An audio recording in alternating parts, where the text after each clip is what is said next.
5 simple woodsman's hacks. We're going to Mr. Rogers this one.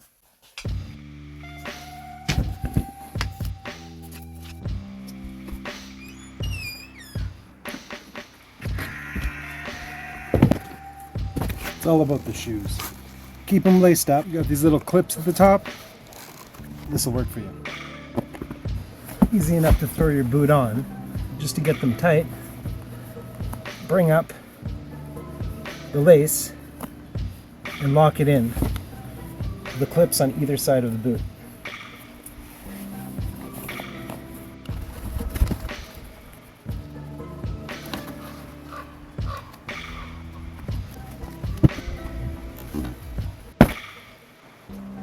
Good to go with primitive Velcro.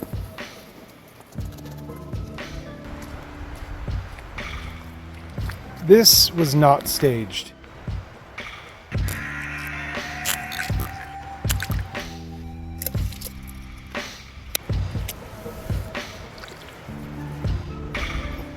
First thing you want to do is get rid of this little band. I mean, childproof. I've been playing with knives since I was 5. Give it a good blow. Still nothing. Take your pant leg.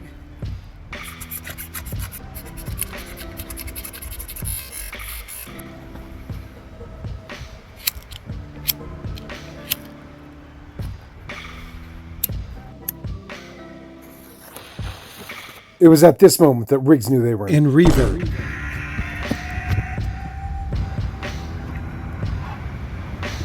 Tricky springtime got the hot. This is really going to affect our continuity. Much better. For our next hack, everything up our sleeve. 2 videos in a row. This record scratch is getting old.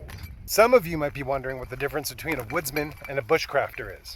In this case, it's simple. What I'm referring to a woodsman hack was shown to me by Black Powder Bill. You might remember him from our Hobo Hacks video a couple of weeks ago.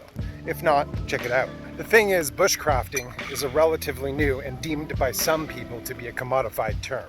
Back in the 60s and 70s, it was referred to as cowboy camping. In the 80s, military camping. You see, to Bill, living out in the woods was a lifestyle and not a hobby. So he disliked the term bushcraft. And we have to honor our mentors. You never know, they might be watching. And what better reason to do this than to inspire those who inspired me? Your Tinder can tend to be a little wet in the springtime or just after it's rained, so a good thing to bring with you could be one of these little metal pencil sharpeners. I'll show you why. Take this guy for example. You can see that the outer bark is retaining a little bit of moisture. It's wet to the touch. Peel that outer cambium layer and bark off your stick. If your ends are a little bit sharper like this, just take and break it off. Try and make it as round as possible. Do better than I did. Just throw it in there, and you're going to get shavings that are going to be a whole lot drier. That will help and start your fire. Be sure to get the 2-holer so it's applicable for larger sticks, and you can sparse your variety. And of course, the larger side will produce larger tinder for you to get your fire started. And by the time you're done, you'll have your very own Cambodian spike pit. Because Smurf, Gargamel was right. This one's a little more culturally focused, so bear with me. If you've got a ferro rod and you've got your tinder pile all set up, you're going to want to also put something under if the ground is wet, because as the heat emanates, it's going to bring the moisture up through the ground. So having a nice little base like this in wetter conditions is good to have. Take your ferro rod and just work off some shavings using the 90-degree spine of your knife and let some of that powder just up on top of your tinder pile. What that's going to do is cause additional spark ignition once the sparks shaved from the ferro rod come into contact with all of these little shavings. Regardless, today we're going to use a little aid by way of GB2 called Great Balls of Fire. These are super easy to make. A lot of different applications. Check the links at the end of the video if you want to learn how to make these things. They're pretty fantastic. So, ferro rod forward, 90-degree spine aligned. Find your grip. You're going to want to pull the ferro rod back and not the knife forward, sending a shower of sparks.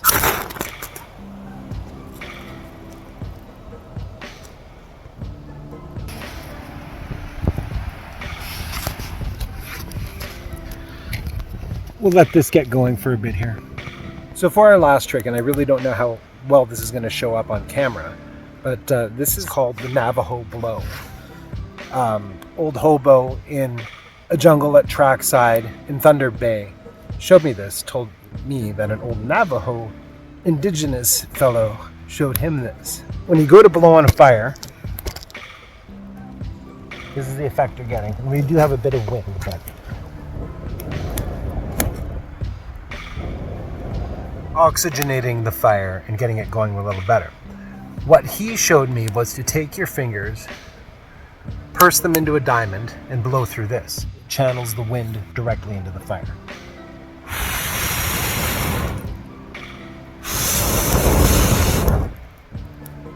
I don't know if you can tell, but that does work a whole lot better. And there you have it. 5 super simple bushcraft hacks in under 5 minutes. Please like, comment, follow, subscribe, and I'll see you next time.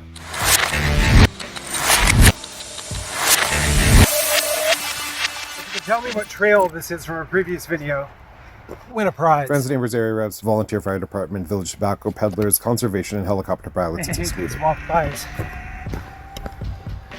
So much work. I always got to come back and get the camera.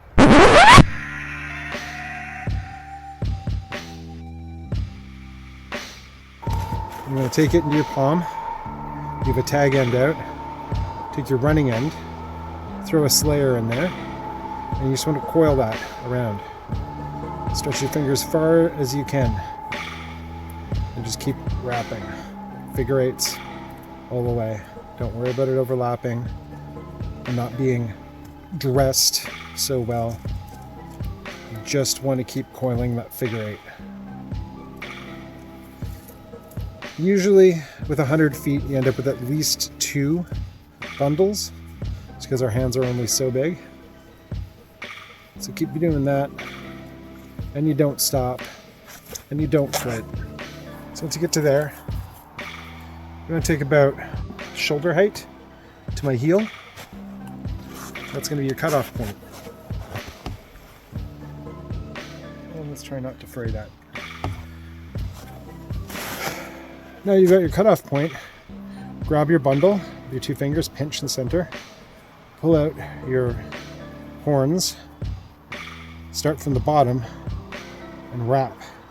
I like to do medium tight, not lash stringed, and keep wrapping up until you can make 2 ties in this. So your first, always double up. Always good to have a backup.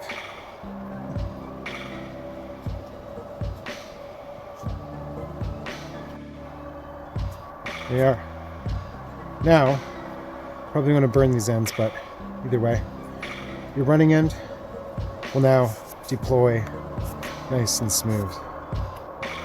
And continue to do so. You may have to tighten up your wrap, but that's that.